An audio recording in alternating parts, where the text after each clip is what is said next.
how to add profile photo on your DJI Mimo application. And okay guys, here in your mobile phone, go to DJI Mimo app. In DJI Mimo homepage, go to profile picture on the lower right side on your screen, tap profile. Here in profile, so I have no profile photo. So to add profile photo, you'll have to do is tap this.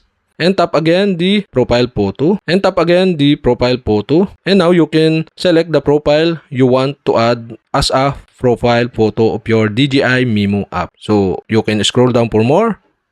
So okay, I select this my logo, and after you select the picture, okay, you'll have to do is tap the check button on the lower right side on your screen to save. And that's it. Okay, so after that, tap check again on the upper right side on your screen to save.